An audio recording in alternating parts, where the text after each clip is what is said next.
आणि संविधान बदलणार अशा पद्धतीची अफवा पसरवून भारत जोडो यात्रा एका बाजूला काढायची आणि दुसऱ्या बाजूला भारताला तोडण्याचं काम करायचं, अशा पद्धतीची काँग्रेसची तोडा आणि झोडा, डिवाइड अँड रूल अशा पद्धतीची पॉलिसी आहे. त्या पॉलिसीचा उपयोग केला जातो. त्यामुळे काँग्रेस पक्षाच्या या आरोपांवर विश्वास ठेवू नये. जाणीवपूर्वक समाजामध्ये तेढ निर्माण करण्याचं काम काँग्रेसच्या माध्यमातून होत आहे. बाळासाहेब भाषणामध्ये बोलले की मोदींना हटवण्यासाठी संघाने मदत करावी, आरएसएसने त्यांना मदत करावी असं त्यांनी आवाहन केलं. मला वाटतं की हे बालिश स्टेटमेंट आहे. बाळासाहेब हे आमच्यासाठी आदरणीय नेते आहेत, बाबासाहेबांचे नातू आहेत.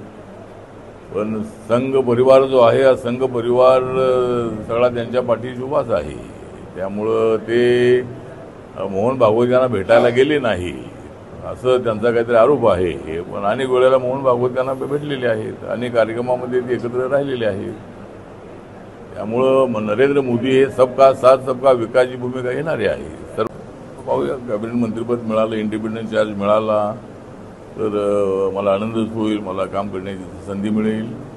आणि मी तसा जास्त झगडा करणारा माणूस नाही. तसा मी आहे या चळवळीमधला माणूस तगडा, पण मी सहजासहजी करत नाही मित्रपक्षांची झगडा.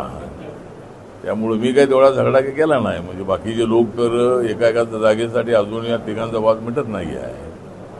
पण वाद मिटवायचा कसाही शिकायचा असेल तर माझ्याकडे त्यांनी आलं पाहिजे.